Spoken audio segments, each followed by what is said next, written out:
Is very famous. She does 3 public service announcements and only changes her outfit once. Gotta love it. Gotta love it. Anyway, I'm back, Steve Fox, back with Richard Stephen Breen, who is the manager, and are you the owner of the store as well? No, but he's the manager of the Circles of Wisdom Metaphysical Bookstore in Andover, and he's got talents aplenty, and tonight he's here specifically for rune stones and what they mean, how they read, or how you read them. He just did a reading of me that I think was fairly accurate. I went back and to talk to my wife really quickly during the break, and she said, "Yep, I'm the one who wears the fans." And I said, "Yes," and no one's doubting that at all. We are broadcasting live, so if you've got a question or comment, you can feel free to give us a call at 343-3130. Also, you can email us at experience@fatv.org, or if you're sitting at your computer, you can peruse our website at www.fatv.org/experience. So those are numerous ways to get in contact with us. Now, I know in my experience the stones in that particular reading were very accurate. Now, on average, do you find them to be accurate? I don't know what I'm telling you or anyone as to their accuracy. Mm-hmm. I'm only sharing what I have been told to say. Most of the people I do readings for sit there with their mouth open and say, "How did you know that about me?" I had one experience several years ago where a woman, all the stones went down the left side of the table, and they were almost in a straight line. I asked her if at one point in her life if she had any paralysis. And she told me that, and I said, I can't help also wonder if maybe you were part of a community that didn't serve you. And she said, when she was a child, she was in an orphanage run by Catholic nuns, and they beat her so often that her whole left side of her body became paralyzed. Wow. So how do I know that? I can't explain that other than the stones indicate that. Right. Now, how did, or do we know how runes got themselves over here to the United States? It's a good question. It's thought that the Nordics, who are alleged to have come here before Columbus, brought them on their early travels. There are signs of stones being gathered and piled in the coast of Maine that are unexplained, that have origins back in Sweden. There's not enough oral history or written history to say for sure how they come. But I would like to read you a little thing in here. It's called Understanding Runes, Their Origins and Magical Power by Michael Howard. They lop a branch from a fruit tree and cut it into strips, making them with distinctive signs. Then they scatter the pieces at random on a white cloth.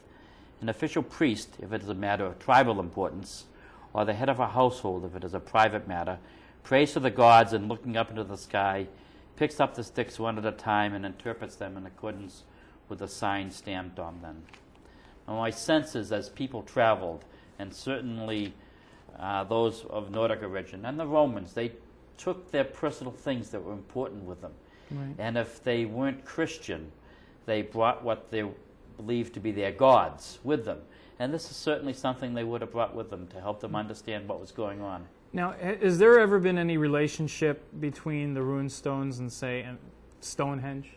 Has there been any documentation that there is some kind of... Other than that, certain of the stones over there have symbols on them. Oh, do they? Yes. Oh, I see that. I didn't know on the particular stones themselves. The importance of Stonehenge is more astrological and maybe metaphysical. The stones are and the engravings are only a part of it. Okay. Hi, you're on The Experience with Richard Breen and Steve Fox. Hi, Richard Breen. Hello. I just have a question for you. Sure. I have a hard time believing on what you're doing here. Is there anything you can do to make me believe what you do? Yes. Okay. I think I can answer that question to a certain degree. Paul, in his letter to the Corinthians in the New Testament, said that each of us are endowed with certain gifts. Some of us are teachers, some of us interpreters, some of us are students, and he goes on to share about 14 different varieties of gifts that each of us have. As a former Methodist minister, I do believe that each of us have a certain way of bringing something to the world that is unique to us. I like to think that my gifts are God-given. I don't believe in the occult, so I don't fully understand all that I do. All that I know is that for majority of the time, I'm right. And I can say from someone who just had this experience that it was fairly accurate. I mean, whether it was counting leaves on a tree or looking at cards or stones, his interpretation, I mean, there are people who read playing cards. And well, you look at these cards, and I've had people do the cards before, and they never what, the come tarot out. cards? Yeah, the tarot cards, Mm-hmm. they never come out right. What's the difference between the stones and the cards? I think I guess the difference between the stones and the cards. I know you touched upon it earlier, but as far as tarot would be more considered almost occultish. Yes, I would say so. And there's approximately 2,000 different tarot decks. Each designer of the tarot decks has a slightly different interpretation, and I don't know what they're based upon, but there's such a variety of way they can be interpreted. I don't know how they can be accurate. Now, I'm not doubting that, because I know tarot readers who can share some specific information that's very powerful, but I don't believe all of them. I'm somewhat of a skeptic in many ways on a lot of the issues of the occult. Okay. All right, well, is there any way you can prove to me over the phone, maybe? Well, you did that thing with that woman with the straight lines. I don't know if that's something you can do with, if he had a question with how they counted. Or I will try to answer your question. I can't guarantee that I can do it well over the phone. It's better if you were here, but try a question on me. All right, let's point on the subject of job security. Will I have a job at the same place in another 2 years?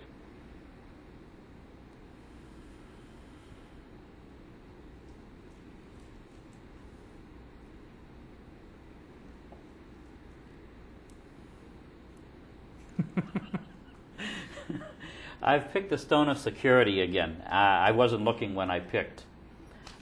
his eyes were closed. I can vouch for that.